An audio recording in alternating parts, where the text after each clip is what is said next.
그 한국에서 어떤 젊은 분이 뭐 20몇 살밖에 안 되는 젊은 분이 저한테 이메일을 보내왔어요. 전혀 모르는 분인데 그 자기가 어떻게 하다가 그걸 봤대요. 그래서 자기가 여러 가지 느낀 바가 많으니까 그래서 이제 연락한다고 저한테 그분은 무슨 실용음악, 실용음악이 무슨 음악인지 몰라요.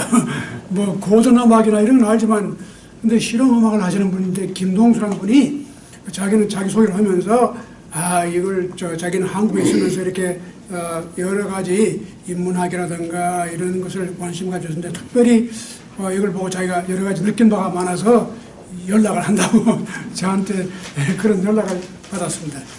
그래서 뭐 알게 모르게 이렇게 아마 영향력이 있는 것 같습니다. 그리고 우리 여기에 나오시는 분들이 다들 참 훌륭한 분들이 많습니다. 아까 말씀하신 대로 우리 박숙자 선생님이 이 소설가입니다. 이렇게 원래는 약학을 하신 분인데 근데 이 약학하신 분들이 글을 많이 써요. 무슨 일인지 모르는데 이 약장사는 하지 뭘 그래 글을 쓴다고 말이죠. 근데 여기 보면 여기서 이 김행자가 이행자 그분도 이행자 그 양반도 약학했잖아요. 그러니까 약학하신 분들이 좀 독특한데 시를 쓴다거나 뭐 수필을 쓴다거나 그래서 저는 언젠가 한번 그걸 조사를 해보려고 그래요. 무슨 거기에 인과관계가 있지 않은가. 약학을 하신 분들이 왜 자꾸 글을 이렇게 많이 쓰는가. 근데 이번에 이렇게 소설을 써가지고 그 영문을 쓰시고 또 이렇게 한국말로 쓰시고 이런 분들이 우리 모임에 나오셔가지고 이렇게 같이 이렇게 서로가 사귀고 또 저희들이 이렇게 같이 모이다 보면 마음이 이렇게 통합니다. 이런 모임이 있다는 게 상당히 저한테는 격려가 되거든요. 그리고 우리 유장희 선생님도 이렇게 글을 쓰시는 분이, 우리 김민정 선생님도 글을 쓰시는 분. 근데 최근에 보니까 또 우리 글을 쓰시는 분들이 그분들이 뭐 의도적으로 그렇게 쓴 건 아니겠지만 최근에 제가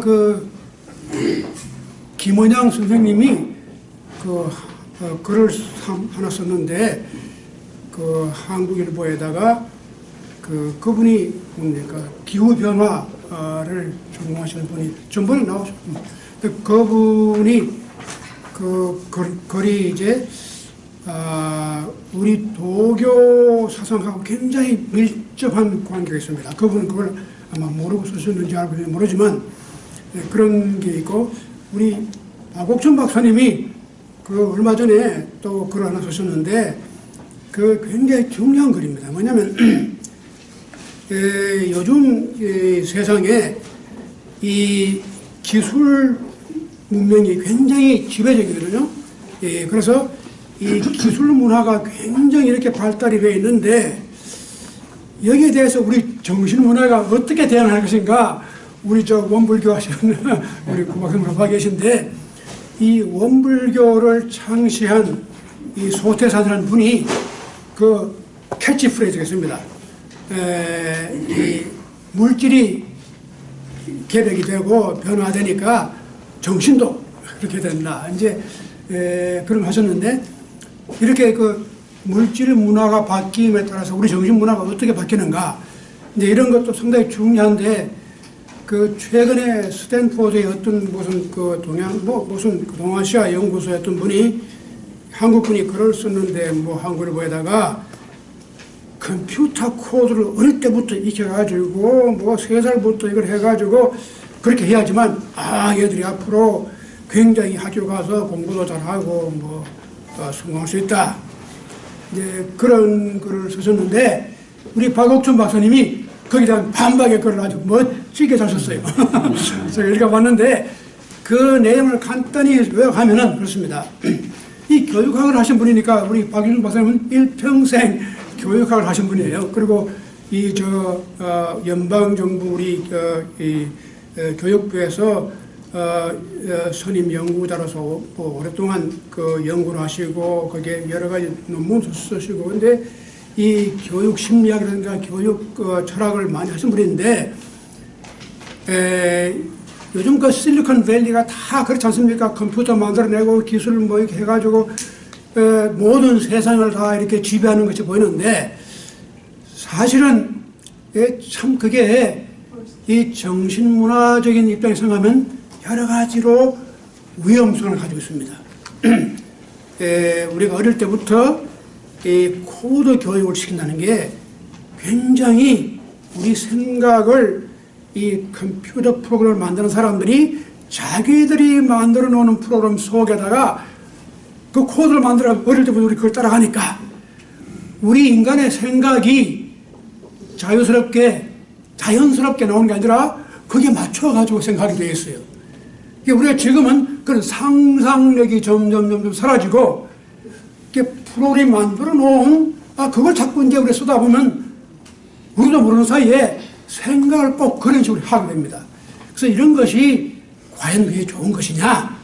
근데 이런 것을 좀 비판적으로 생각해야 되는데 우리가 너무 무비판적으로 누구든지 이게 어릴 때부터 컴퓨터 기술을 빨리 배워가지고 코드를 빨리 익혀가지고 이렇게 하는 것이 뭐 장땡인 줄 안단 말이죠. 이런 것에 대해서 우리가 조금 더 그 비판, 물론 우리가 다 컴퓨터 쓸 줄 알아야 되고 그거 해야 됩니다. 이 자체를 거부하는 게 아니라 그러나 그것이 절대적이라고 믿고 어릴 때부터 우리가 애들을 너무 그렇게 극단적으로 그것에 대해서만 추종하게 하는 것, 여기에 대한 위험성을 우리가 알고 있어야 되는 겁니다. 이런 것들이 다 지금 우리 동양정신문화연구회하고 무슨 상관이 있냐? 이 상관이 많습니다. 제가 많이 말씀드린 말이죠. 우리 저 회의 이름이 세 가지 이름이 있습니다. 여러분 다 모르시지만 우리 이름이 세 가지입니다. 이 동양정신문화연구회 최근에 우리가 뭐 공식으로 쓰는 이름인데 이 초창기에 우리 이름이 뭐냐면 도덕경 모임입니다. 왜냐면 노자의 도덕경을 우리가 배운다 그래가지고 도덕경 모임을 시작했는데 이 노자 사상을 이제 우리가 하면서 이 자연 사상, 무의 사상 이런 것이 인간이 자연을 지배해서는 안 된다. 또 인간이 너무 인위적으로다가 모든 걸 만들어가지고 인간을 어떤 특별한 규제 속에 집어넣으려고 하는 것, 이거의 위험성, 이런 것이 우리가 지금 생각하는 현대 이게 문명하고 아주 여러 가지 이 연관성이 많습니다. 그래서 이 노자를 우리 한 지가 20년이 됐지만 언젠가는 우리가 다시 한번 이 노자를 해야 되겠다는 생각이 드는데, 이 노장 생각이 참 지금 와서 더 절실한 것이, 요즘 와서 글로벌 워밍, 지구 변화, 이 환경학 이런 문제가 굉장히 심각하게 대두되는데, 이런 문제를 노자가 감히 알았겠냐 말이죠. 2600년 전에 어떻게 노자가 알아요? 이건 모릅니다, 이걸. 그런데 그분이 쓴 도덕경에는 이미 그런 이야기가 나옵니다. 그러니까 인간이 인위적으로 자연을 파괴할 수 있다는 것. 그리고 인간이 자연을 파괴하려면은 곧 인간 자신을 파괴한다는 것. 이런 이야기가 도덕경에 나오거든요. 이게 놀라운 겁니다. 그리고 이것이 그러니까 이 노장 사상이 이만큼 21세기를 살아가는 우리에게 굉장한 그 연관성을 가지고 있다는 것. 그뿐 아닙니다. 이 정치, 경제, 사회 제도 이런 문제도 이 도덕경을 다시 읽으면 그게 다 그런 문제에 대한 심각성이 나옵니다. 또 한 가지 예를 들면은 로널드 레이건 대통령이 제가 그런 말씀 드렸지만 1980년에 대통령이 되었어요. 그전에는 캘리포니아의 가버너였습니다. 이 주지사를 했는데 옛날 제가 그때 공부할 때 그때 이제 가분을 하다가 나중에 이제 그 출마를 해가지고 그 대통령이 되는데 그 레간의 정책이 노자의 정책입니다. 근데 그걸 많은 사람들이 몰라요. 모르는데 저는 그 정도 알고 있었거든요. 근데 이 대통령이 된 다음에 그 레간의 참모 역할을 하던 사람이 에드원 미스라고 지금 제가 맥클린에 삽니다. 그분이 에드원 미스가 누구냐면은 레간이 대통령이 된 다음에 어토니 제너럴 이 법무부 장관 했습니다. 이 에드원 미스가 그리고 이 조지 메이슨 대학교의 그 뭡니까 보드 오브 비지터스 이 이사회의 렉터로 그 의장도 한번 했습니다. 그래서 우리가 전번에 우리 쓰는 그 메이슨 홀 지금 부캐넌 홀이라고 하는데 그 홀에 가면은 이 에드원 미스 방이 있습니다. 근데 이분이 이 레간이 대통령 다음에 뭐 이제 LA에서 큰 파티를 하고 그러는데 이제 기자들이 와서 묻습니다. 지금 소문에 의하면은 새로운 내각을 형성하는데 아무개가 국방장관이 되고 아무개가 뭐 국무부 장관이 되고 이런데 이런 게 맞습니까? 그런 얘기를 하니까 에드원 미스가 도덕경의를 그대로 지자불안 언자부지 그렇게 소리내서 아는 척한 사람은 모르고 정작 아는 사람은 전혀 얘기 듣는다. 도덕적인 하는 그대로입니다. 그런데 그래서 제가 그때 이분들이 뭔가 조금 노자의 영향을 받는 게 있구나 했는데 아닌 게 아니라 레간이 그 스테이트 오브 유니언 해마다 그 정월달에다가 그 상하원들을 모아놓고 연설을 합니다. 그런데 마지막 1987년에 마지막 연설을 하면서 이런 말을 해요. 큰 나라를 다스리는 것은 마치 작은 생선을 굽는 것 같다. 이게 도덕경에 나오는 얘기입니다. 그러니까 그게 뭐냐면 나라가 커지면 커질수록 그 유혹이 뭐냐면 더 많은 부서를 만들고 더 많이 간섭을 하고 제도를 더 많이 만들고 이거 다 없애야 되는 거예요. 이게 이 좋은 정부는 정부가 작아야 돼요. 이게 무정부가 제일 좋은 정부예요. 사실은 아예 없는 것. 근데 그렇게까지는 힘들지만 그래서 될 수 있는 대로 이 중앙정부가 간섭을 적게 하는 것. 이런 얘기가 이 공화당 정책이라든가 뭐 레간이 만든 게 아닙니다. 그래서 이런 것이 얼마만큼 21세기를 살아가는 우리한테 참 영향을 많이 끼치느냐. 그래서 이 도덕경 우리 모임이 그렇게 시작이 됐는데 그래서 이제 이 환경이라든가 이 지구 뭐 기후 변화라든가 이런 것이 상당히 지금 심각한 문제인데 이것도 100년 전에 누가 감히 뭐 글로벌 워밍 누가 그런 얘기 했어요? 아무도 얘기 안 했어요. 뭐 60년 전에만 해도 그건 뭐 지구에 무슨 뭐 온도가 올라가고 내려가고 전혀 얘기 안 했거든요. 근데 이제 이런 것이 그 인간이 자연의 질서를 따르는 것이 중요하다는 얘기가 노자에 많이 나옵니다. 그 무의란 게 이제 우리가 늘 얘기를 하지만 공자의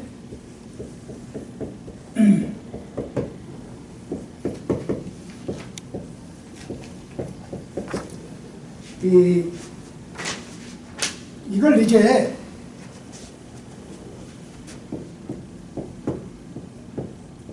위라는 건 한단 말이고 이 무라는 건 없단 말인데 이게 무위가 불위는 아닙니다. 이걸 갖다 무자하고 부자하고 이 둘 다가 부정적인 표현입니다. 뭐 정이 없다. 저놈은 참 무정한 놈이야. 그렇지만 부정하다 그런 말 안 쓰거든요. 이광수가 무정을 썼지 않습니까? 무정 쓰는데 부정이라는 말 안 쓰거든요. 정을 부정하지 않았어요. 무정은 정을 empty, 우리의 감정을 비우는 것. 이게 우리 무정이라는 말을 잘 이해를 해야 돼요. 그러니까 정을 부정하는 것이 아니고 우리가 가지는 믿고 곱고 사랑하고 욕심내고 화나고 뭐 무서워 이 칠정이 있습니다. 이 동양 특히 이 유교 사상을 보면은 인간에게 정이 7정이 있어요. 희로, 애구, 애오욕 7정이 있는데 이 글이 사실은 이제 맹자는 그 중에서 그 4당 4가지 정을 말하고 중요해 보면은 7정이 나오는데 사실은 그 따져보면 그게 얘기에 처음 나와요. 그래서 역사적으로 이게 오래됩니다. 그래서 그 인간이 가지는 정을 갖다가 근데 이광수의 우리가 무정이라는 말을 쓸 때도 그 정을 저는 무정한 놈이다. 상당히 부정적으로 생각하는데 우리의 정을 비우는 겁니다. 무서워하고 괴로워하고 욕심내고 이런 정을 empty. 이게 무정이에요. 그러니까 무정이라는 게 상당히 그 중요한 겁니다. 그렇죠. 유정보다 무정이 더 좋아요. 사실은. 그래서 이광수가 무정을 뭐 어느 걸 무정, 유정을 썼어요. 무정을 먼저 썼죠. 네, 무정이 좋습니다. 그런데 이 무위도 마찬가지입니다. 행위를 다 부정하는 게 아니고 우리의 행위를 없이 하는 겁니다. 그래서 영어로 non-action, 뭐 inaction 그러는데 이 absence of action, 액션을 없애는 것. 우리는 다 하면 다 좋은 줄 알아요. 무조건 해. 그런데 하지 않는 것이 좋을 때 이게 인간이 함으로써 문제를 더 많이 만드니까 하지 않는 것도 중요합니다. 그래서 이 무리가 나오는데 우리가 하지 않으면은 자연의 질서대로 움직여 나가는데 우리가 자꾸 거기를 이제 간섭하고 뛰어들고 우리 마음대로 하려고 그러면 이 질서가 흩어지는 겁니다. 그런 이제 의미가 있는데 그래서 우리가 이 자연의 질서라든가 이 환경이라든가 이런 것이 인간에 의해서 많이 파괴되고 있다는 겁니다. 그래서 그런 이야기가 이제 우리에게 상당히 필요한 얘기입니다.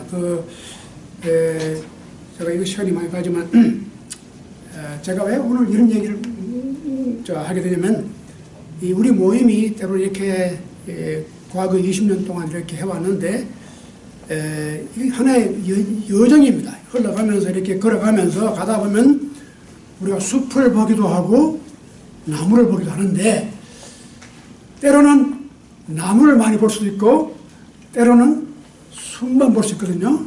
우리가 두 개를 다 봐야 해요. 나무도 보고 숲도 보고 나무도 보고.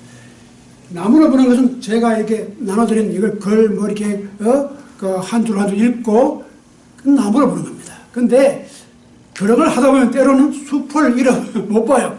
그래서 어쩌다가 한 번씩 제가 여러분들에게 그걸 깨우쳐가지고 우리가 지금 여기 좀 왔습니다. 우리가 보는 숲이 이겁니다. 네, 그걸 제가 드리는 겁니다. 그래서 우리가 지난 이 노장 사상이 가지고 있었던 아주 요점이 바로 거기에 있습니다. 그래서 우리가 도덕경 모임이라 이제 글에 붙였고, 그런데 그러다 보니까 이렇게 이제 우리 나이 드신 분들이 많이 나오고 또 이렇게 여기에 나와서 우리 여러 가지 정신적으로 조금 이렇게 자극을 받고 그러다 보면은 이것이 우리의 정신 건강에 많이 도움이 된다. 그래서 이 모임이 이름이 백세회가 됐습니다. 여러분 잘 모르시지만 그래서 우리가 그전엔 백세주를 가지고 한번 축하회도 했는데 이 모임에 나오면 이 백세를 사게 됩니다. 그래서 백세를 살아야 돼요. 무조건 백세가 됩니다. 왜냐하면 우리가 이렇게 서로가 좀 털어놓고 마음을 완전히 열어놓고 무엇이든지 이야기를 하고 얘기를 듣고 또 생각을 하고 이것이 우리 정신건강에 좋습니다. 그래서 이 백세회를 우리 별명이 백세회입니다. 그에 대한 우리가 자부심을 다 가지고 있습니다. 백세회. 그리고 이제 우리 아까 말씀드린 대로 이 유교와 지난번 우리 끝난 다음에 조금 그런 문제 나왔습니다. 왜 우리가 유교 사상을 해야 되느냐? 이게 뭐 보니까 너무 유교가 우리 한국 조선조 500년을 지배하면서 끼친 폐해가 너무 많아요. 그런데 이걸 왜 또 강의를 해야 되느냐? 이제 그런 질문을 제가 많이 받고, 이제 이것도 우리가 숲을 한번 보는 겁니다. 이거 뭐 구조를 우리가 하겠지만, 근데 이 유교가 과연 21세기에 필요한 무슨 그런 사상이나 무슨 이념이나 뭐 그런 게 있느냐? 우리가 구태여 지금에 와서 이 유교 사상을 왜 이해해야 되느냐? 아까 말씀드린 마치 그 도교가 2000년 전 2500년에 뭐 있었던 그런 사상인데 왜 우리가 생각을 해야 되느냐? 마찬가지로 그 유교에 대한 것도 그런 질문을 많이 하게 됩니다. 그런데 그래서 제가 그 대학원에서 공부를 할 때 제 후배가 그 친구는 그 연세대학교 경제학을 했는데 한 번은 저를 종종 이제 공부하다가 도서관에 찾아와요. 그 대학원 때 우리 대학원 학생들이니까 때로는 따분하기도 하고 공부하다가 서로 만나서 조금 이렇게 이야기다 그러는데 그 저보고 이제 제가 노시니까 이 늙을 노자는 아니지만 항상 저를 노형 그래요. 그 제 별명이 노형입니다. 노형. 그러니까 제가 그때 이제 우리 학교에서 무슨 모임하면 이 학생들도 저보고 노형 그럽니다. 그래서 제 이름이 노형이 됐는데 노형은 공부를 거꾸로 하십니다. 나보고 왜 그래? 노형은 한국에 있을 때는 뭐 서구의 신학자들이나 철학자들 한다고 그 영어책 보고 독일어하고 여기 오더니 무슨 공자, 맹자 뭐 이런 걸 거꾸로 공부를 합니다. 근데 이제 그분이 한국에 들어와서 경제학자로서 굉장히 여러 가지 역할을 많이 해서 이 금융통합위원회도 있고 뭐 이렇게 했는데 중앙대학교 부총장도 하고 그랬는데 근데 그 후배가 한 말을 내가 지금도 기억합니다. 맞습니다. 제가 공부를 거꾸로 합니다. 근데 이 한국에 있을 때는 1960년도에 제가 그때 우리가 다 우리 권혁기 장로나 뭐 이 장로 이유 장로 다 우리 학교 다닐 때 이 60년대 1961년에 학교 들어갔으니까 그때 한국이 그랬습니다. 그때 한국이 이 한국이라는 나라가 왜 이렇게 못 사는가? 다들 우리가 가지고 있는 전통이나 우리 역사에 대해서 굉장히 우리 자신을 굉장히 좀 이렇게 멸시하는 태도가 많았어요.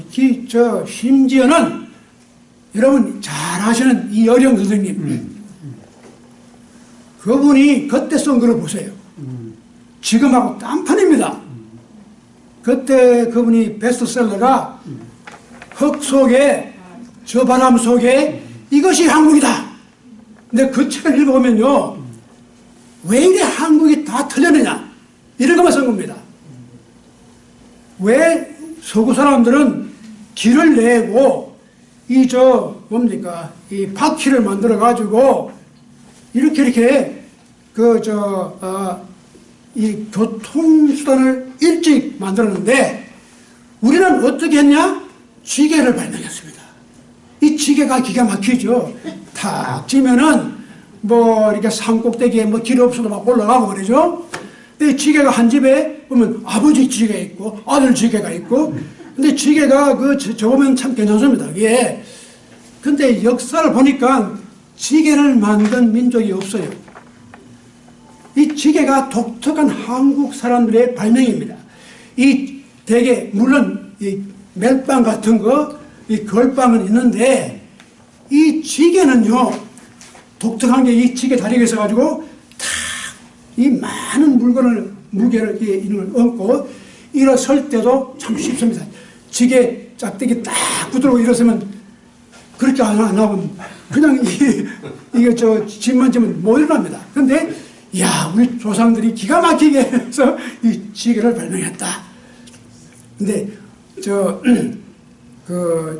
이것이 그때 그뿐 아닙니다. 그런 예를 이어령 선생님이 예를 많이 들어가지고 이 서구 문화와 비교를 하면서 글을 썼는데 그때 정말 제가 공감하는 일들이 많았어요.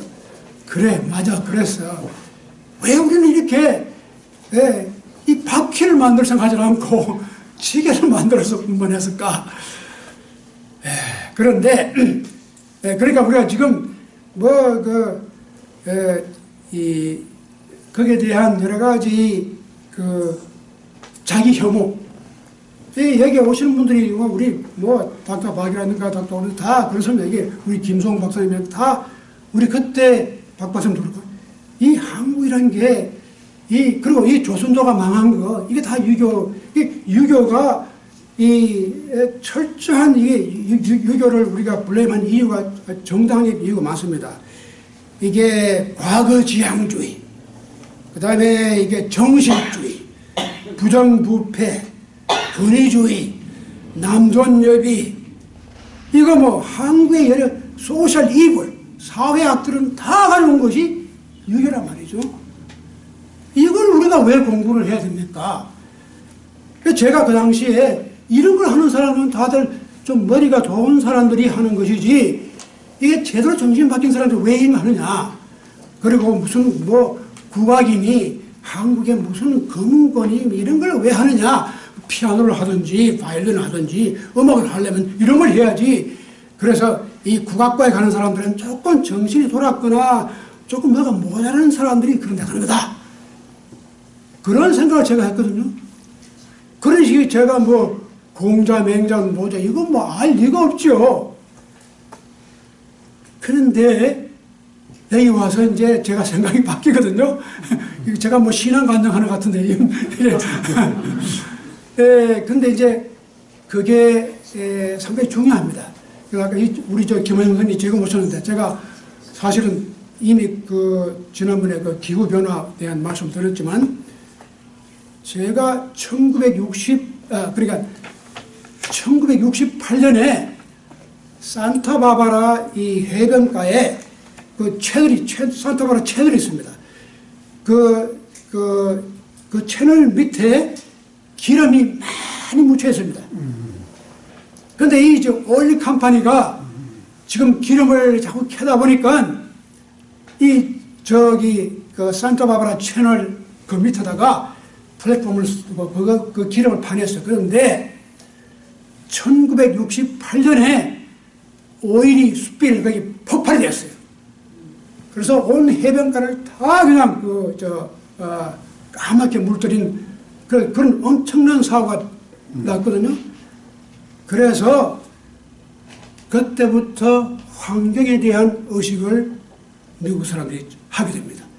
1968년에 유명한 오일 스필입니다.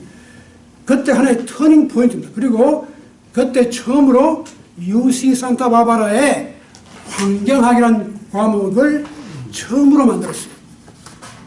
근데 이 유니버시티 캘리포니아 시스템이 UC가 캠퍼스가 10개 있습니다. 버클리하고 UCLA하고 데이비스, 오르바인 많은데 주로 우리가 다 아는 건 버클리 캠퍼스, 그 다음에 LA 캠퍼스인데 그 외에 다른 캠퍼스의 특색이 많아요. 예를 들면은 UC 데이비스는 농과대학으로 유명합니다. 한국 분들도 많이 와서 이제 농림학 하신 분들. 또 UC 샌디에고는 해양학으로 유명합니다. 그런데 UC 산타바바라에다가 환경학을 처음으로 개설했거든요. 그래서 왜냐면 거기에 오일 스필이 나왔으니까. 그때에 그로부터 이제 이 미국 사람들이 야, 이 지금 우리가 이 너무 이렇게 이 오일을 파내기 위해 가지고 이렇게까지 하는 것이 앞으로 환경에 큰 문제가 생길 것이다. 그때 그런 이제 주장하는 분들이 많이 나왔는데, 예, 그럴 때 참 재밌는 게 1967년에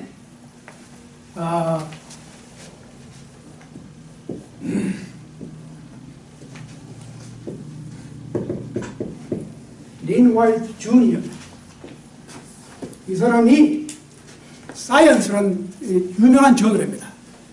여러분 다 아시죠? 사이언스라는 저널에다가 논문을 하나 발표했는데 그 논문의 제목이 기가 막힙니다. The Historical Root of Ecologic Crisis. 생태학, 환경학의 이 위기를 초래한 역사적인 루트를 갖다가 찾는 겁니다. 그분이 이 린 화이트의 그 논문이 지금도 뭘 이루었는데 아주 획기적인 논문이 1967년에 나오고 68년에 산타바바라 오일 스프링이 터졌거든요. 그리고 그 다음에 또 한 분,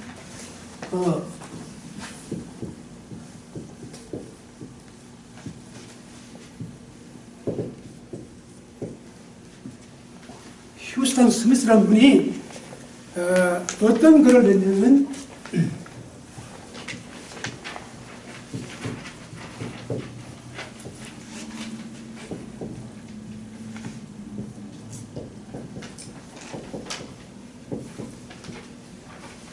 Now, 이 글이 그 환경학, 생태학에 아주 처음으로다가 도교와 연결시킨 것입니다.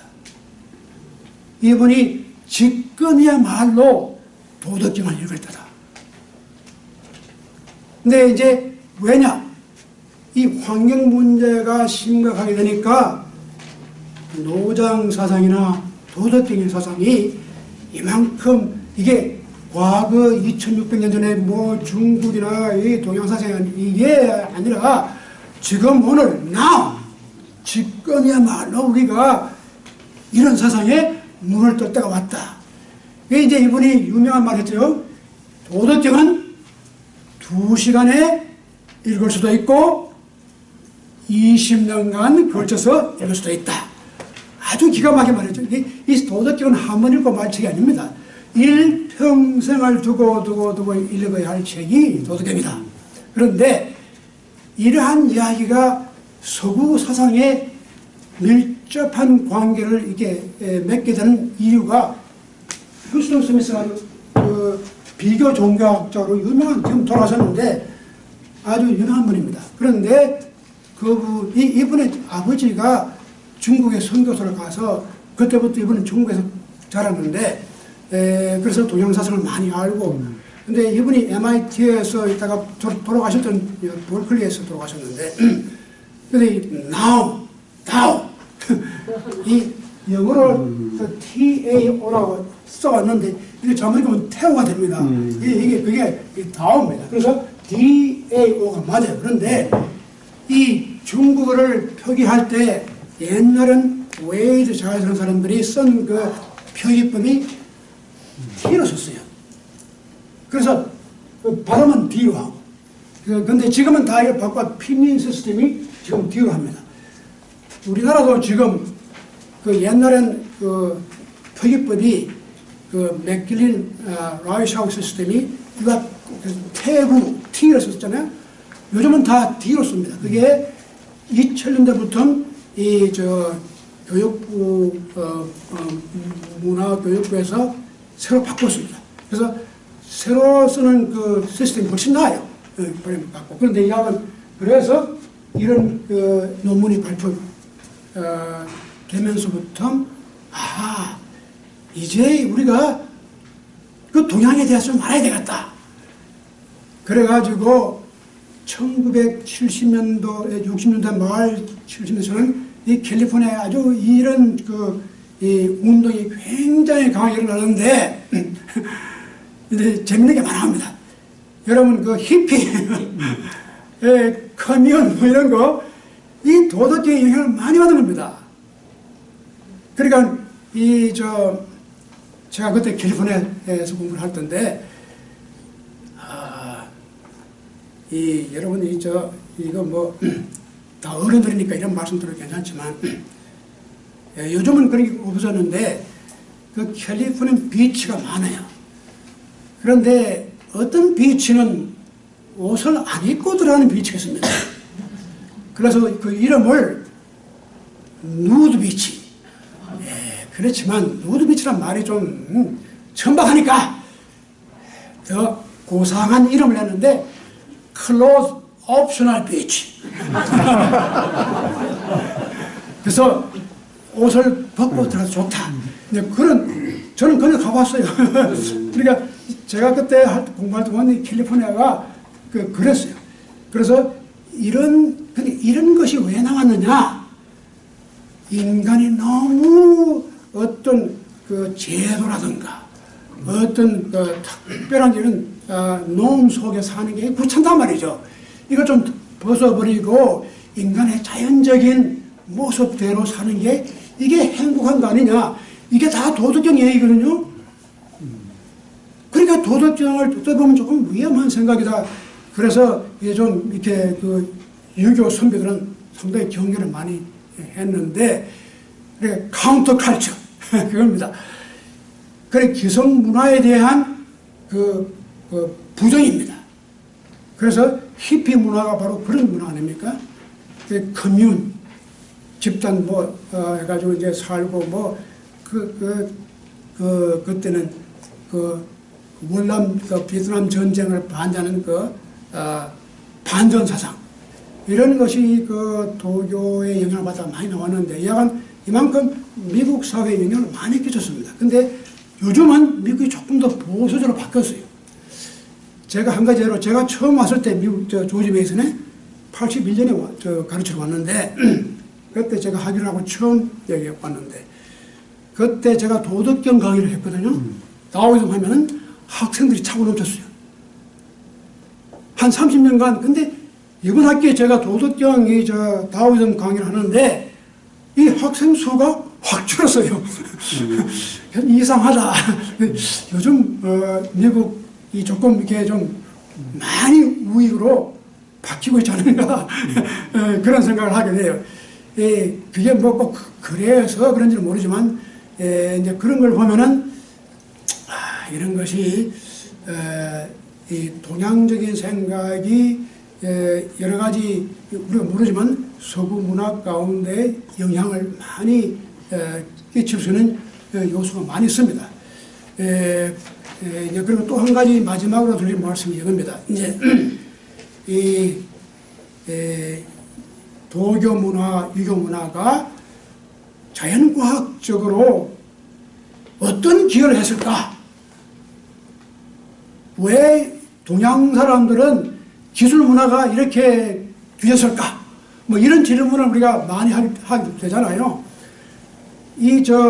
우리가 보면은 사실 근대화라는 건 다 서구적인 걸 가져와서 우리가 된 거 아닙니까? 기술 문화, 과학 문화 다 그런데 현대 의학이라든가 다 그런데 이것이 왜 이 동양에서 나오지 않았을까? 이제 그런 질문을 하잖아요. 그런데 이게 이제 역사적으로 보면은 이것도 재밌습니다. 제가 또 한 분을 소개하고 싶은 분이 있는데 이게 참 굉장한 학자입니다.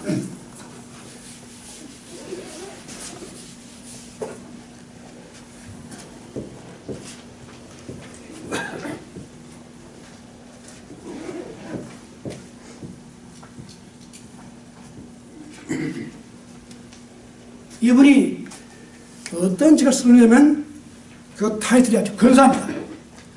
Science and Technology in China. 이분이 케임브리지 대학에 지금 돌아가시지만 이게 멀티발 6권으로다가 나온 책입니다. 아주 방대한 조서입니다. 거기를 보면은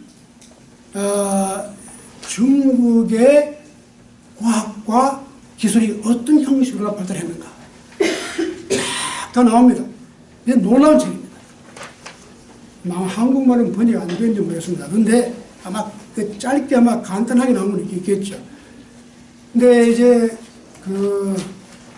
거기를 보면 왜 도교와 이 과학 문명이 어떤 관계를 가지고 중국 역사까지 나왔는가. 참 이런 것이 굉장히 중요합니다. 그런데 한 가지 재미있는 사실은 중국 사람들이 과학적인, 이건 한국도 마찬가지인데 한국이나 중국 사람들이 과학적인 머리가 없다는 거짓말입니다. 우리가 굉장히 과학적인 머리 있는 사람들입니다. 근데 중국에서 과학적인 생각이나 과학적인 인벤션이 많이 나왔습니다.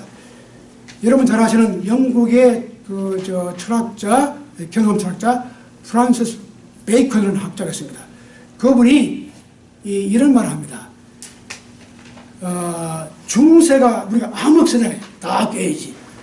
그 다음에 근대가 이게 과학 문명이 막 나오지 않습니까? 이성이 나오고 이제 그런데 이 중세에서 근대로 옮기면서 인간 문명사에서 4가지가 아주 결정적인 발명품이 나왔다는 겁니다. 이 4가지가. 프란시스 베이컨이 말한 4가지 발명품이 뭐냐 하면, 저도 잊어버렸네. 4가지가. 4가지가 뭐냐? 화약, 건파우더. 둘째가 종이. 3번째가 프린팅. 4번째가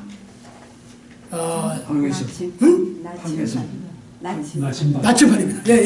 이 매그네틱 컴퍼스. 이 나침반을 갖다 우리 경상도 사람은 지남철. 지남철이라고 그럽니다. 이게 지남철이라는 말이 맞는 게 지자는 가르친단 말이고 남자는 남들이 남쪽으로 가르치는 겁니다. 지남철. 저 어릴 때 클 때는 항상 지남철 그럽니다. 근데 이 4가지가 다 중국에서 나왔습니다. 놀랍죠? 네, 그러니까 우리 한국에서 이 금속 활자가 나오고 그다음에 무빌 이게 움직이는 딱 이렇게 프린팅 할 때도 이렇게 그냥 쭉 해가지고 그냥 찍는 게 아니라 글자 하나를 이렇게 돌려가면서 이런 것이 한국에서 나왔거든요. 이런 것도 다 참 놀라운 겁니다. 이게. 근데 이런 문화를 가진 사람들이 왜 서구보다는 이렇게 기술 문화에 뒤떨어졌느냐 말이죠. 이것이 이제 조셉 니담이 질문한 질문입니다. 그래서 이걸 니담스 퀘스천. 니담이 질문한 질문이 그런데 왜 근대 와서 다 동양이 뒤떨어졌는 겁니다. 거기에 대한 이유를 여러 가지를 설명하는데 뭐 여러 가지 이유가 많은데 그 중에 하나가 이제 이 조셉 니담은 도교나 유교적인 전통이 영향을 미쳤다. 그게 좋은 영향도 있고 나쁜 영향도 있는데 그게 사람의 약점과 단점이 다 있지 않습니까?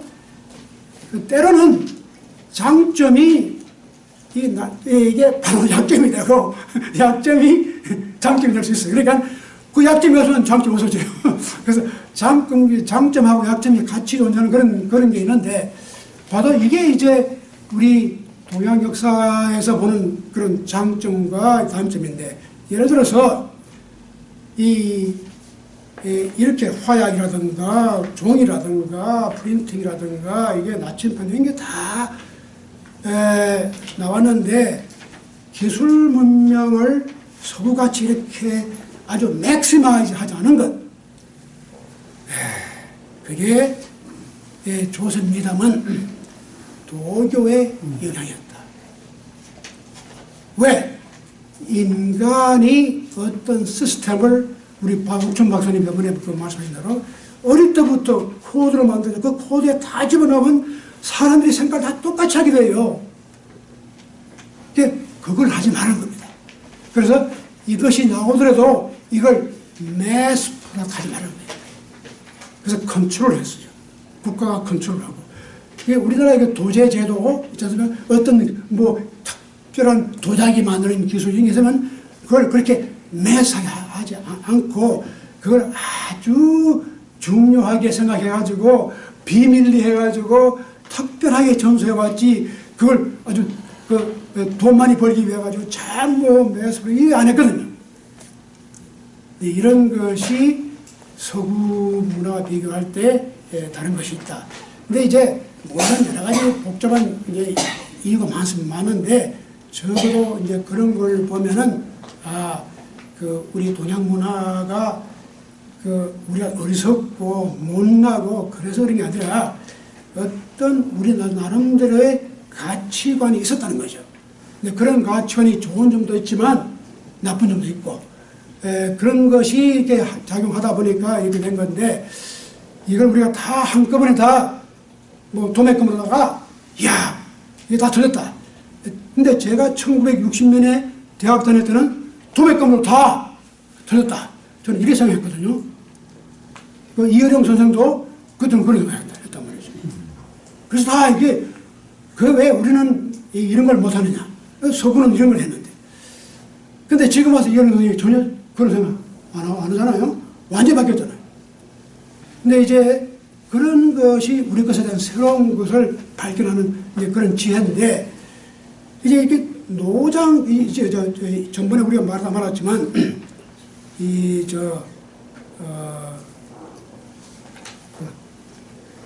유교가 이게 너무 위선적이고, 이것이 우리 조선조 500년에 전부 이렇게 나쁜 것만 가져왔다. 이렇게 생각하는데, 지금 여기에 대한 평가를 또다시 좀 할 때가 왔어요. 그런데 저는 절대로 우리 저번에 읽었던 논어 가운데도 여러 가지 문제가 될 만한 구절이 많습니다. 근데 그걸 우리가 어떻게 새롭게 해석해야 되느냐. 이게 참 중요한 문제인데,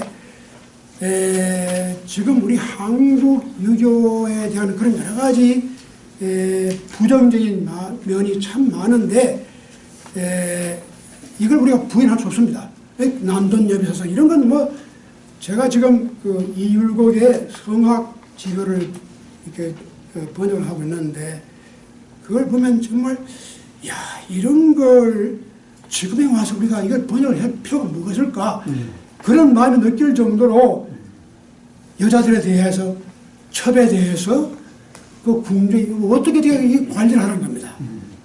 오늘 내가 드린 이 마지막에 나오지만 공자가 뭐를 여자하고 하인하고는 너무 가까이 하지 말고 너무 멀리 하지 말아요. 가까이 하면 기어오르고 멀리 하면 리젠트블 원한을 품고 불한 건 불안한 이런 걸 생각해 보세요. 이런 것이 있으니까 우리가 어떻게 이걸 가지고 변명할 수 있느냐 말이죠. 근데 이제 제가 이제 앞으로 이걸 왜 이런 게 나왔느냐, 조선조 500년에 이런 것이 어떤 역할을 했느냐, 이제 그런 말씀을 드리겠는데, 그 전에, 최근에 이거 제가 자꾸 이러면 제가 저 혼자서 이렇게 떠드는 것 같은데, 얼마 전에 한국에 있는 아산정책연구소가 있습니다. 그 현대가 만든 싱크탱크인데 거기에 소장으로 있는 함재봉 씨라고 있습니다. 함재봉 교수가 연세대학교에 있다가 글로 왔는데 이 함재봉 교수가 최근에 논문을 하나 발표했는데 어디에 발표했냐? Foreign Affairs. 굉장히 중요한 저널입니다. 이 Foreign Affairs가 키신저라든가 이런 사람이 읽는 그런 지금 2018년 8월호에 지금 며칠 전에 나왔는데 2018년? 아니 바로 올 2018년 지금 오고스트죠. 지금 8월달 예. 일주일 전에 나왔어요. 예. 근데 거기에 보면 함재범 교수가 이 중국하고 한국을 비교하는, 중국의 정책하고 한국의 정책을 비교하는 아주 좋은 논문이 나오는데 짧아요. 근데 그 논문을 간단히 요약하면 이겁니다. 지금 시진핑이가 독재를 하잖아요. 독재를 해가지고 경제는 많이 지금 했는데 지금 독재를 하고 있고, 그리고 이제 요즘 시진핑이가 또 무엇을 하냐면 공자부활을 시킵니다. 지금 우리 학교도 공자학원이 와 있잖아요. 이걸 세계 만방에 한 500개를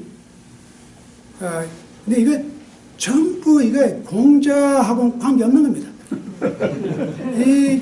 저도 처음 들어올 때는 이거 뭐 좀 하는 줄, 공자상을 세울 때까지는 제가 관계를 했어요. 그래서 제가 공자상을 세울 때 제가 아주 뭐 지리 풍수를 아는 척하면서 제가 여기 세우라.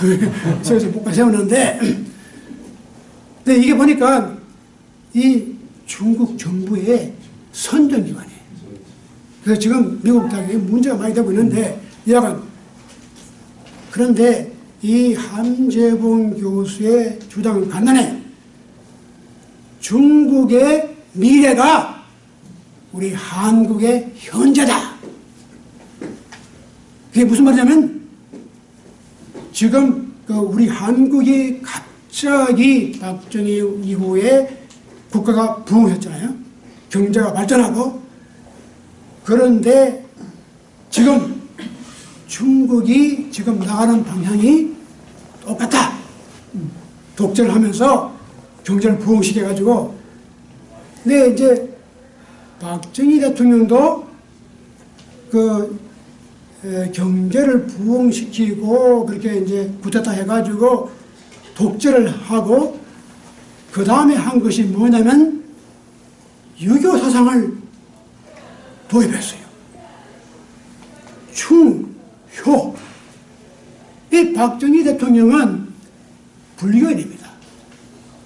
그리고 박정희 자신이 유교에 대한 비판을 많이 했습니다. 조선조 이후에. 이 근대화를 해야 되는데, 그 박정희 대통령은 어떻게든지 빨리 근대화를 해야 되고, 뭐 잘 먹고 잘 살아야 되니까. 그런데 이것이 굉장히, 문제가 된다고 생각했는데, 유신하고 뭐 이러면서 충효를 들고 나온 거예요. 그러니까 지금 시진핑이가 새로 이 공자를 내세우고, 지금 왕양명, 이 공자, 유교 가운데 특히 신유학의 왕양면을 들고 나와요. 그래서 이것이 지금 굉장히 비슷하다.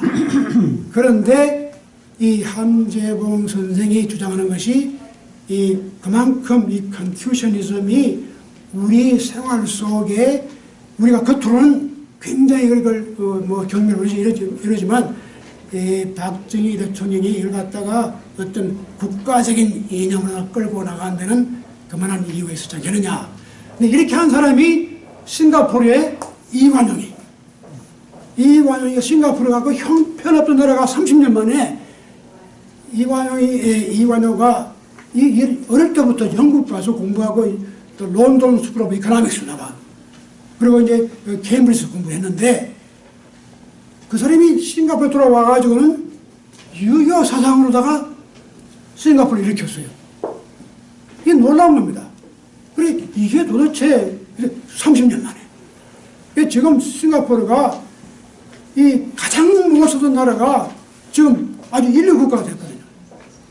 이런 것이 어디서 나오느냐. 그래서 여기에 대한, 그래, 이 유교 사상이 가지고 있는 여러 가지 나쁜 점이 많지만 적어도 역사적으로 이런 것을 한번 검토해 볼 필요는 있다. 그런데 이런 걸 볼 때 우리가 함재봉의 동생이 또 함재학인데 이 친구가 제가 정말 말씀드렸죠. 얼마 전에 그 이분은 그 하버드 로스쿨에다가 그 저기 저널에다가 로 리뷰에다가 이 컨스티튜셔니즘 그리고 유교 헌법주의라는 걸 갖다가 발표를 했는데 굉장히 재미있는 그래서 이 미국 학자들이 많이 이 헌법이라는 사상이 서구에만 있은 줄 알았는데 이 동양에도 조선조에도 이런 것이 있었구나 이제 하는 걸 발견하게 됐어요. 근데 이제 이런 걸 말씀드리면 또 뭐 한이 없으면 제가 정도로 말씀드리고 제가 흥분을 자꾸만 했는데 이제 그만하고 이제 숲을 봤으니까 이제 나무를 좀 볼 때가 됐습니다. 자, 나무를 보는데 여러분 제가 올려드린 여기 보면은 그 전번에 우리가 하다 이게 좀 시간이 안 돼서 남았던 건데 다시 봅시다. 이 자로왈 군자 상용 군자는 용맹이며 숭상합니다. 이 자로는 누구냐? 이 공자가 제일 사랑했던 제자는 누구냐면 안현입니다. 안현. 근데 이 아내가 죽었을 때 공자가 그렇게 가슴 아파하고 하늘이여 하늘이여 왜 나를 버리십니까? 이런 말을 할 정도로 그 안현을 사랑했던 제자입니다. 이 자로도 굉장히 이 수제자 가운데 들어가는데 자로는 굉장히 좀 이렇게 적극적입니다. 그리고 뭐 돈이 부족하면 어디 가서 돈도 좀 꼬고 그래서 이 공자 이 그룹을 이끌어갈 때 자로가 그런 실질적인 역할을 많이 해줘요. 예, 어디 가서 좀 장사해서 돈 좀 벌어가지고 밀어주고. 근데 이 자로라는 사람이 이제 그러나 공자의 훌륭한 제자 가운데 하나인데 이 자로가 묻습니다. 군자라고 그러면 여러분 이걸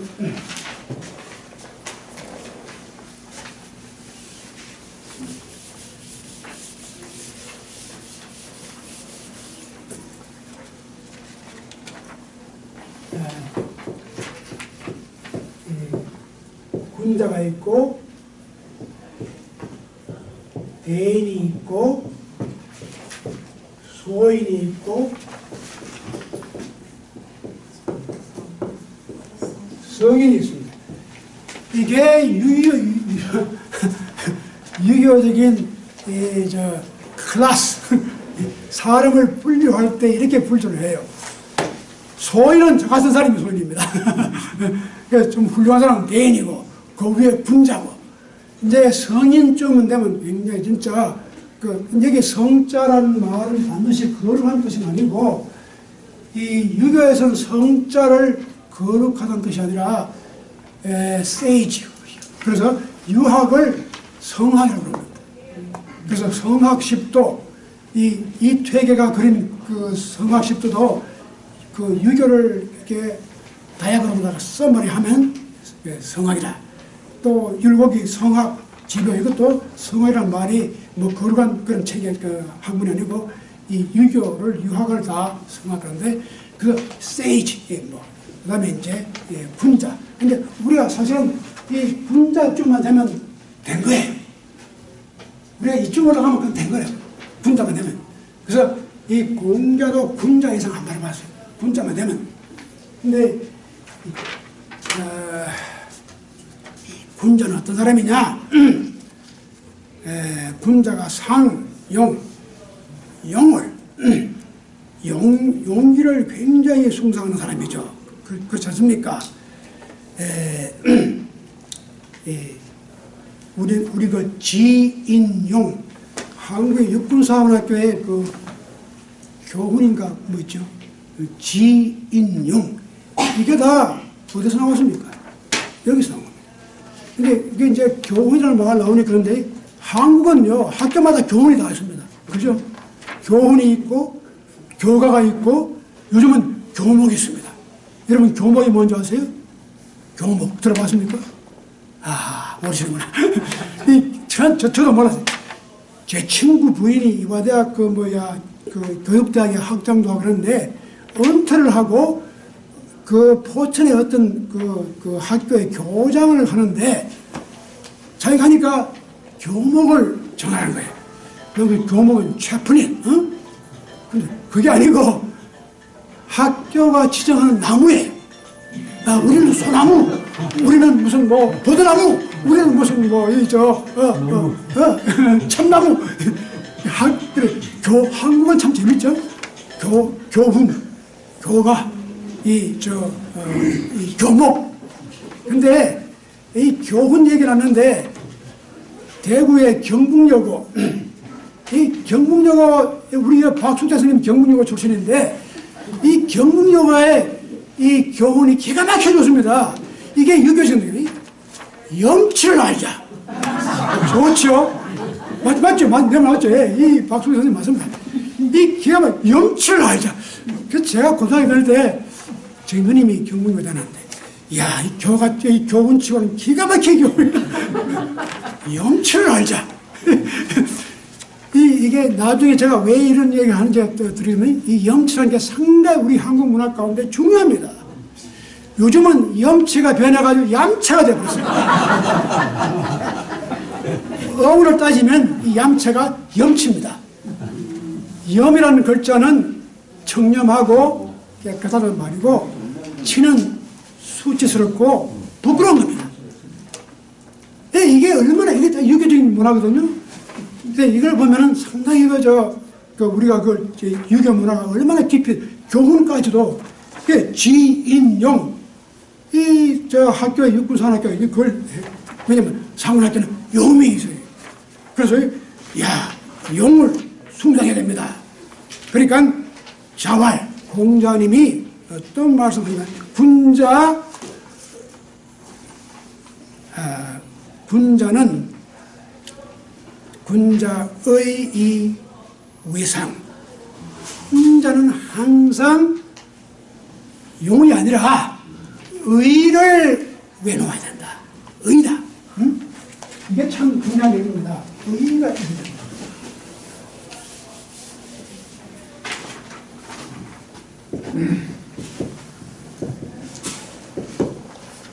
의. 자, 보십시오. 의를, 이게 이제 군자, 유용, 무의. 군자가, 보십시오. 군자가 유용, 용맹만 있고 무의, 의가 없다면은 어떤 결과가 나오느냐? 난을 맞는다. 화를 일으켜요. 사람이 용기만 가지고 의의가 없으면 그게 환란입니다. 난리가 좀 나요. 근데 소인이 이건 소인 유용이 무의 위도 이 소인이 용맹만 있고 의의가 없으면 도적질을 한다는 거예요. 이 도둑질을 하려면 용기가 있어야 돼요. 남의 집에 가서 문 훔쳐오는 게 그게 쉬운 게 아닙니다. 용맹이 있어야 되는데 의의는 없거든요. 소인이 용기가 있고 의의가 없으면 도둑질한다. 그래서 이 의의란 걸 굉장히, 근데 사실은 공자의 논어에 의의가 별로 안 나옵니다. 주로 많이 나오는 것이 논어에는 임과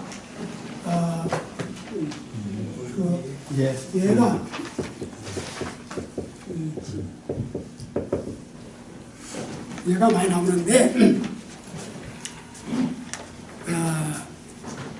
이 의의가 이제 조금, 그러나 이 의의가 사실은 이게 공자가 나중엔 직하고 연결시킵니다. 그런데 우리 윤용윤 박사님이 자꾸 이 직에 대해서 여러 가지 좀 저한테 여러 가지 좋은 질문을 하셔가지고 제가 언젠가는 직을 좀 더 설명해 드려야 되는데 이제 조금 더 있다 봅시다. 그런데 이 공자는 의의를 많이 했잖아요. 그런데 맹자가 의의를 굉장히 많이 말했어요. 그러니까 이 맹자는 이 공자한테 비하면은 한 300년 훨씬 더 떨어집니다. 역사적으로 볼 때. 그런데 물론 맹자가 공자를 이어서 이게 공자와 맹자 그렇게 하는데, 그런데 보면은 맹자가 공자를 많이 따르고 비슷하지만 맹자가 좀 독특합니다. 그리고 맹자가 특히 의를 굉장히 justice, righteousness 이걸 강조해가지고 김대중 대통령이 이 foreign affairs에서 이제 싸움이 붙었어요. 그 전화다가 이관용하고 그 당시에 과연 유교에서 민주주의가 나올 수 있느냐, 유교와 민주주의가 병행할 수 있느냐 하는 그런 문제가 생겼을 때 이관용은 아니다. 이 유교적인 틀 가지고는 민주주의가 될 수 없다. 그리고 자기는 그걸 알고 민주주의를 따라갈 게 아니라 우선은 싱가포르가 일어나기 위해서는 우리가 이 체제를 갖다가 서구 민주주의로 해서는 안 되고 어떤 면에서는 공자적인 유교적인 걸로다가 해야 된다. 그래서 교과서를 전부 중학교, 고등학교 윤리 교과서를 전부 유교적으로 썼습니다. 그래서 두해밍이 하와됐을 때 여러 번 거기 가서 도와줬는데 그런데 이제 이 김대중 대통령이 아니다.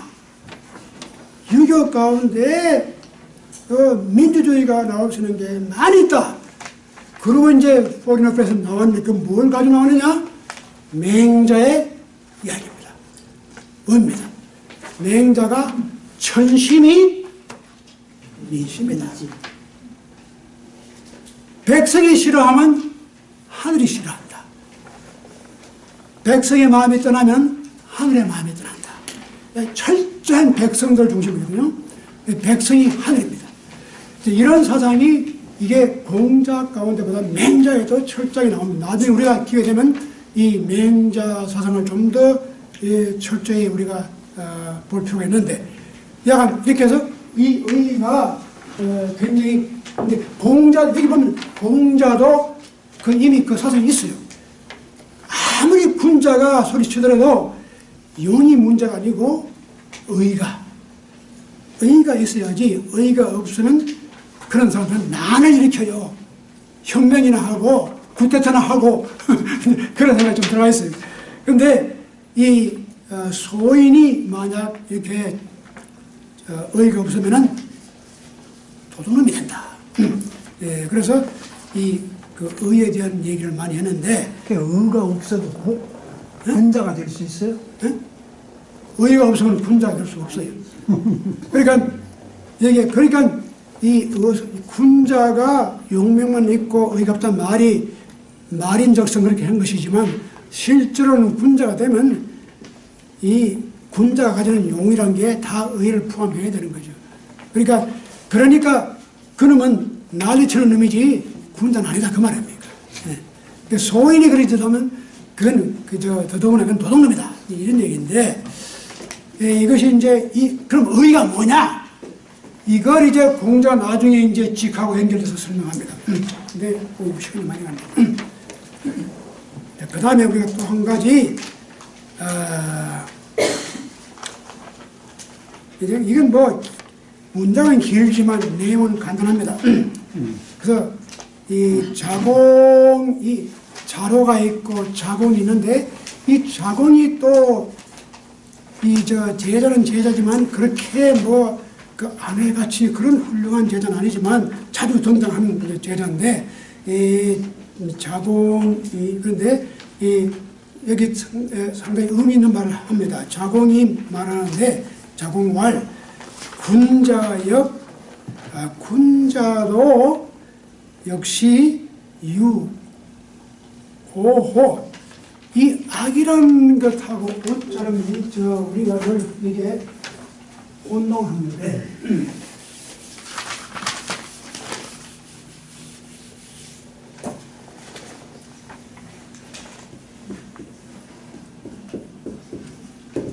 악이라는 게 이걸 악이라고 읽기도 하고 오라고 읽기도 하고 그런데 이 오자는 싫어한다는 거예요.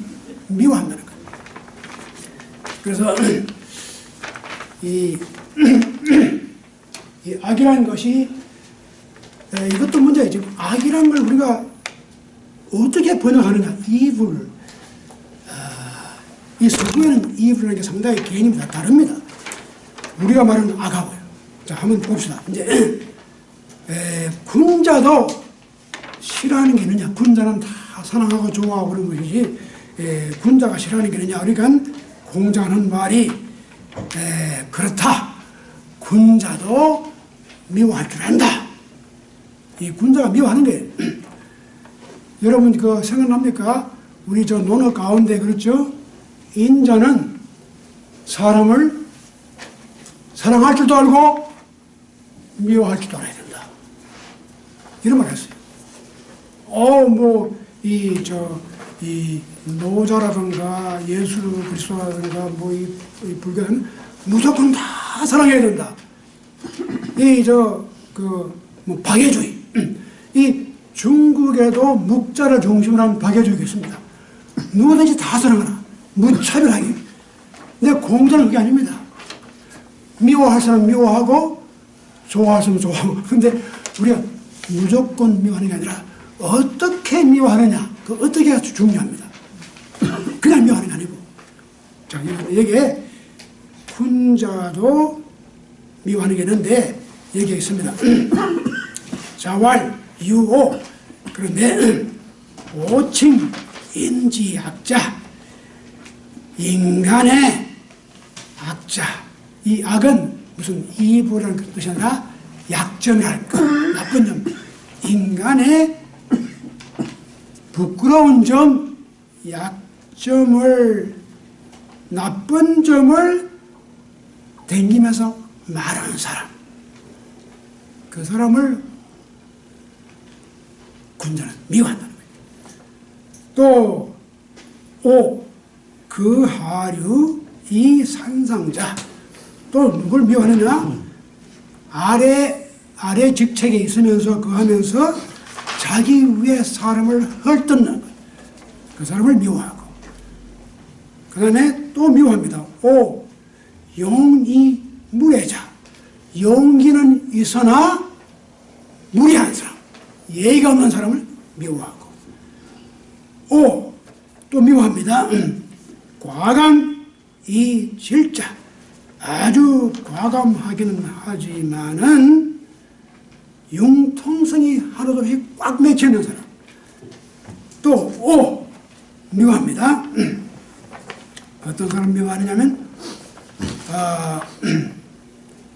오요 이위 지자. 그러니까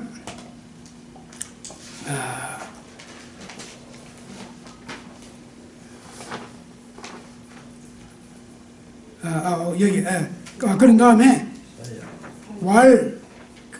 그러니까 이 공자가 또 이 자궁한테 질문합니다. 왈사. 그러면서 그 자기가 대답한다면 야 너도 그렇게 미워하는 것이 있느냐. 그러니까 자궁한테 물어보니까 있습니다. 그러면서 자궁이 이제 하는 말이 왈사 유역오 그래 물으니까 있습니다. 오요 이위 지자. 이게 무슨 말이냐면 남의 것을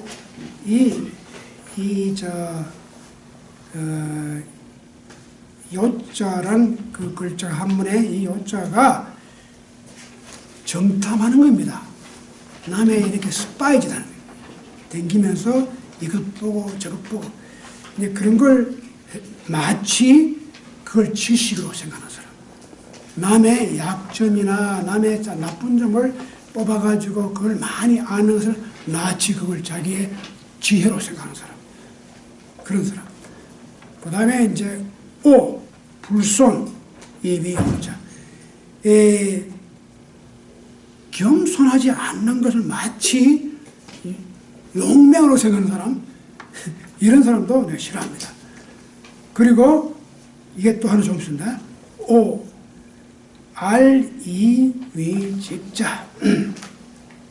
남의 허물을 덜쳐내는 것을 마치 직으로 생각하는 사람.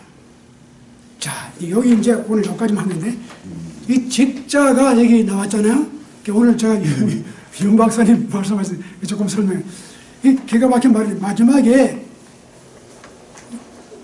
내가 싫어하는 알이위직자. 마치 어떤 험을 캐내는 것이 직이라고 생각하는 사람. 그런데 이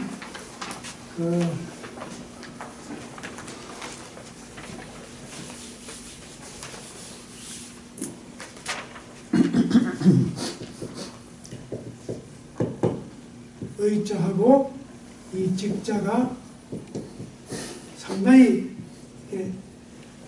어떻게 보면 interchangeable. 그런데 이 직이라는 것이 바르다. 그러니까 정직. 그런 말입니다. 그런데 우리가 직이라는 걸 논어에서 몇 번 읽었습니다. 근데 제가 간단히 정리하면 공자가 직을 말할 때 이런 말을 했어요. 인간은 날 때부터 타고난 것이 직이다. 누구든지 날 때부터 직이라는 걸 타고났다. 그런데 거기에 대한 설명은 별로 없어요. 직이 뭔지 없지만 그 상황을 보면은 대략 진로에 가요. 그 다음엔 또 이런 말 합니다. 공자가 누가 질문했거든요.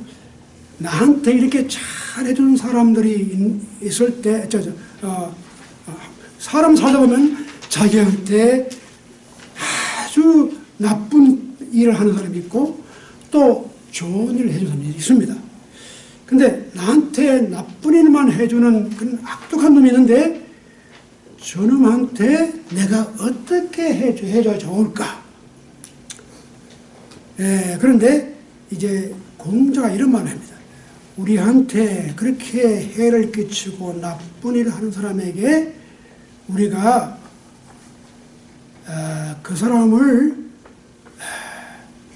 정말 우리가 좋게 다 대해준다면은 우리한테 잘한 사람들에 대해서는 뭘로 보답할 거냐? 그게 공평한. 예를 들면 우리 예수님은 원수도 사랑하라. 도덕교회라든가 불교도 다 그리고 이제 만일을 다 공평하게 사랑해야 된다. 근데 공자가 그래요. 우리한테 그렇게 못된 짓을 한 사람한테 우리가 그렇게 잘해준다면은 나한테 잘한 사람에 대해서는 무엇으로 보답할 것이냐? 그러니까 그렇게 하지 말고 직으로 하라. 여기에 또 직이 나옵니다. 그 말이 무슨 말이냐? 자, 그럼 나한테 그 못된 일 한 놈을 이는 이로, 눈은 눈으로. 이게 율법주의입니다. 이렇게 하는 게 옳으냐? 아니면 그냥 무조건 다 좋다. 여러분, 불교에서는요, 어릴 때 이제 출가를 해서 이렇게 이제 성녀가 되기 위해서 훈련을 받는데 다들 내보내가지고 이 백인, 이 동양을 집집마다 다니면서 봤지 않습니까? 우리 어릴 때도 봤죠. 성녀들이 아기 종들이 다니면서 예? 그런데 이게 그 백인 리추얼입니다. 아주 중요한 리추얼입니다. 이것을 반드시 요즘은 뭐 절에 돈이 많아가지고 이런 거 안 합니다. 그런데 이게 그 역사적으로는 굉장히 중요해요. 이게 그냥 이게 적어도 성녀가 되려면은 이렇게 집집마다 다니면서 수모도 겪어보고 인심이 좋은 사람도 만나보고 박한 사람도 만나보고 욕도 들어보고 야이 깎아주고 하고 돌을 던진 사람도 다 겪어보란 말이에요. 그러나 내가 그 사람들에게 어떻게 반응해야 되냐? 똑같이 해야 되는 겁니다. 이런 것이 이제 참 성자가 되기 위한 중요한 훈련 기간입니다. 근데 요즘은 이런 것도 없어요. 뭐 다들 잘 사니까 그런 것도 안 하는데 옛날에는 이게 다 있었습니다. 근데 이제 공자는 그렇게 하지 말한 겁니다. 나한테 악을 베푼 사람에게 선을 갚아야 되는데 이건 노자라든가 예수님이나 뭐 다 그렇게 하는데 공자가 유독이 다른 얘기를 합니다. 나한테 악을 끼친 사람에게 악으로 갚지 말라는 겁니다. 또 그렇다고 해서 그걸 다 선으로 하지도 말고 그걸 어떻게 보답하느냐? 직으로 보답하라. 근데 이 직은 이게 상당히 재미있는 것이 이렇게 완전히 전부 그냥 악을 악으로 이로 막 갚는 것도 아니고 또 그렇다고 다 감싸주는 것도 아니고 이게 어떠한 일종의 저스티스, 그게 직입니다. 어떤 사회적인 어떤 공평한 것, 그건 있어야 된다는 거예요. 그걸 가르쳐 줘야지 무조건 다 이러도 좋고 저러도 다 악한 걸 다 봐도 그거는 아니다. 그 직이라는 개념이 그렇게 나오는데 여기 보면 그리고 또 한 가지 우리 세 번째 아주 문제가 되겠습니다. 직을 갖다가 쓰는 게 그 한 제자가 와서 그럽니다. 지금 우리 동네는 우리가 직을 철저하게 해가지고 그 아들이 말이죠. 그 자기 아버지의 비행을 갖다가 그 파출소 가서 이제 그 하는 데 가서 증인으로 썼습니다. 하고 막 자랑하는 거예요. 철저하게. 그러니까 공자가 어떤 대답하냐면 절대로 그걸 갖다가 부인을 안 씁니다. 물론 그렇지. 아버지의 그 잘못이었으면 그 하는 거구나. 그런데 이 친구가 와서 너무 그걸 자랑해서 일일이 까발려가지고 한 사람의 잘못을 갖다 한 것이 이게 직이라고 생각하는데 야야야 그거 한번 들어봐라. 우리 마을은 아버지의 잘못을 아들이 좀 가려주고 또 아들의 잘못을 아버지가 좀 가려주고 하는데 여기에도 직이 있다. 이게 놀라운 말씀이죠. 여기 보시면 남의 부끄러운 점, 남의 이 허물을 갖다가 들춰내는 것을 직으로 여기는 사람은 난 그 사람을 싫어한다.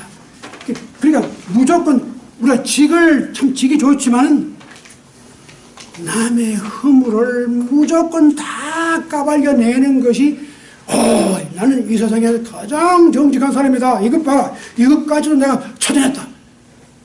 이런 한 오만 속에 빠지지 말라는 겁니다.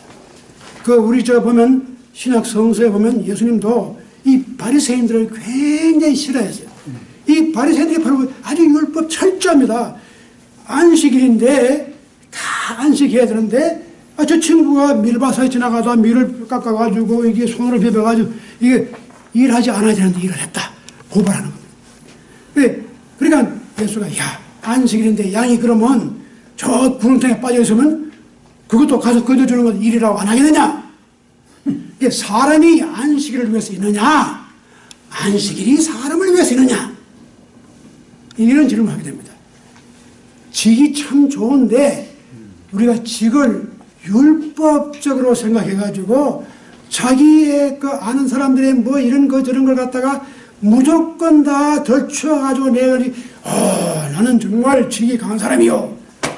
이런 도덕적인 그런 오만심이랄까, 휴브리스, 그런 교만에 빠져서는 싫다는 겁니다. 그래서 우리가 직을 잘 해석이 됩니다. 절대로 직이 아버지의 비행을 묻어주는 그런 뜻이 아닙니다. 그러니까 그 아들이 파출소에 가서 자기 아버지가 잘못한 것을 고발한 것도 그 직이 있습니다. 그런데 그것만 가지고 살아가지 말고 때로는 우리 마을에든 또 경우에 따라서는 아버지의 허물을 아들이 좀 가려주기도 하고 아버지가 아들의 허물을 가려주고 여기에도 이 직이라는 게 꼭 바른데 이 바른 것이 꼭 발라야 됩니다. 그러니까 이 굽히는 것이 없어야 되거든요. 그런데 그러면 무조건 다 고발해야지. 이걸 직으로 생각하는 사람도 이게 직이 아니고 아버지를 사랑하는 마음, 아버지를 어떻게 해서 교화를 시킬까, 또 아들을 어떻게 교화를 시킬까, 그런 마음을 가지고 그런 마음으로 이끌어가는, 거기에도 지혜가 있다는 겁니다. 그게 좀 굽은 것 같지만 굽은 게 아니라 이게 곧다고 하는 것과 이게 굽다고 하는 것과 이것이 이 곧다, 굽다,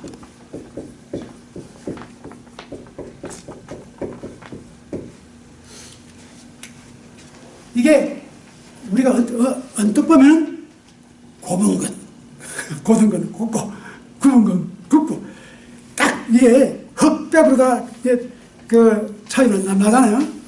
근데 여기에서 우리가 깊이 생각하면 그게 곧고 굽은 것이 실제로 기계적으로 그렇게 우리가 볼 수 없는 거예요. 그래서 굽은 속에 곧은 것이 있는 거예요. 또 곧은 속에도 굽은 것이 있고, 빛 가운데도 약간 어둠이 있어야 돼요. 빛만 가지고 못 살아요. 근데 참 놀라운 게 그 율곡을 제가 번역하다 보니까 이런 말이 나와요. 너무 빛이 강하면은 못 본다는 것이에요. 어두움이 오히려 빛이 보이지 못하는 것을 보여준다. 그런 말이 나와요. 우리가 너무 모든 밝게 해놓으면 이게 눈이 부셔가지고 볼 걸 못 봐요. 약간 어둠을 줘야지만 더 정확하게 보여요. 그래서 직이라는 게 바로 그런 거예요. 직이라는 걸 갖다 우리가 너무 기계적으로만 해석해가지고 그 줄을 딱 당겨가지고 고는 것.